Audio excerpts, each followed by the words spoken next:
I just watched Frankenstein this week, and what really struck me about the movie was the presence of Oscar Isaac in this role.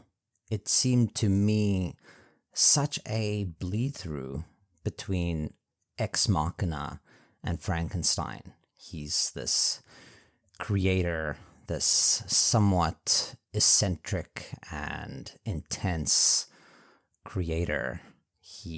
In Ex Machina, he's making a artificial intelligence, a robot that may or may not be conscious. This is sort of the question of the movie.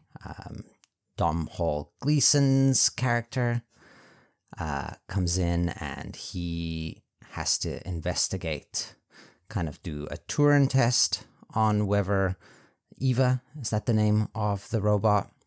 This app looks a lot different on the iPad. Ava. Clearly, it's like a reference to Eve. So Oscar Isaac's character gets Domhnall Gleeson in to do like a Turing test on Ava, this robot that he's made. And then the question is she intelligent? Is this a self-aware computer? Because if that test is passed, you are dead center of the greatest scientific event in the history of man. If you've created a conscious machine, it's not the history of man. That's the history of gods. And to me, that is such a striking similarity. Like, she's also, she's built out of parts. The head is like transparent. The torso is like transparent. So there's this sort of emphasis on, her body is made out of parts. And it's very Frankenstein to me. Frankenstein is an assemblage of human parts. So that female figure of Ava and the figure of Frankenstein and being an assemblage of parts, that is to me such a interesting bleed through. And then the issue of intelligence in Frankenstein also comes up. Victor, is it intelligent?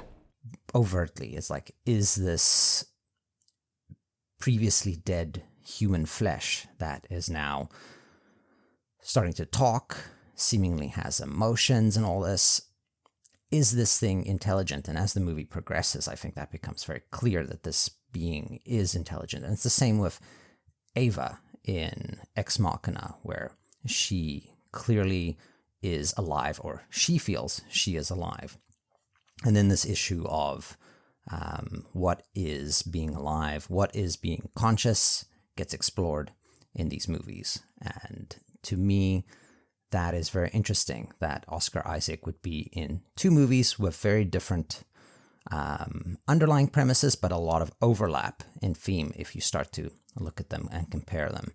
So what that then to me means is that there's a similarity. Like, that sync is to me that there's a similarity between the issue of even an animated, previously dead body and life, and a machine being built, and that being potentially alive or not being alive. And what the conclusion that I tend to draw from these kinds of matters is, what is life? What kind of consciousness would a artificial being have, or a being that is assembled from dead parts? Like, how can life be in something that was dead? I think it comes down to the issue of what is being alive now, and this sort of misunderstanding that consciousness is inside of my brain, or there's some sort of ethereal thing that creates consciousness that is special to humans. And that's not the way I see it. And I feel like that's why these issues feel complicated and why they feel mysterious, is because there's a misunderstanding about what consciousness is. To me, consciousness is kind of like a dream, and there's like one mind. That's sort of the trick, is that there's like one mind, one being, one consciousness medium having a dreamlike experience, and then all beings are made out of that. All manifestations in creation are parts of that consciousness. So then it's like when I wake up from a dream and I think, what was the different parts of my dream? If I'm dreaming of like a Frankenstein kind of monster being built out of body parts, that's still a part of my conscious dream. If I'm dreaming about an AI, I'm like making an AI in my dream, then that is still part of my conscious mind. It's not like it has its own consciousness. It is made out of consciousness. And it's the same with existence. Like existence is consciousness. So everything in existence is consciousness and is alive and is, a being in itself. The issue of does it have intelligence sort of just becomes an issue of, is the thing, a complex enough sort of receiver and transmitter of consciousness, rather than does it have consciousness? Is it conscious? It's more like things don't have consciousness, they are consciousness. So I feel like that to me is sort of the issue that comes out here, is that things are conscious, and that's why this mystery of can a thing have consciousness becomes this fascinating question, because I feel like there's an original misconception in the question itself, and it's kind of highlighted by these movies. These movies are always fascinating, where you just portray a robot that is emotional and intelligent and sympathetic, and then, what does that mean? Does it mean it is intelligent, kind of thing?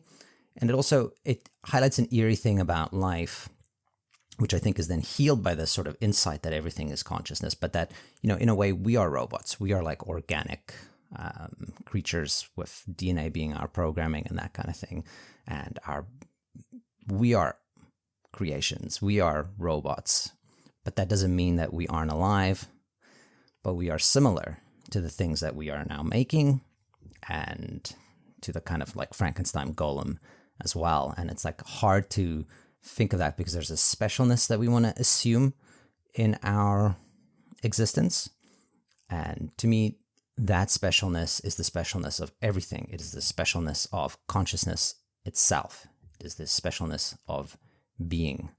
So to me, when I look at Frankenstein and I look at Ex Machina and how powerfully they overlap, it's to me highlighting this issue of inorganic material or previously dead organic material can be alive, can be conscious, because it is conscious. And that's where my mind goes when I watch Frankenstein and Ex Machina and see that overlap, it being basically the same film with Oscar Isaac, just in different settings.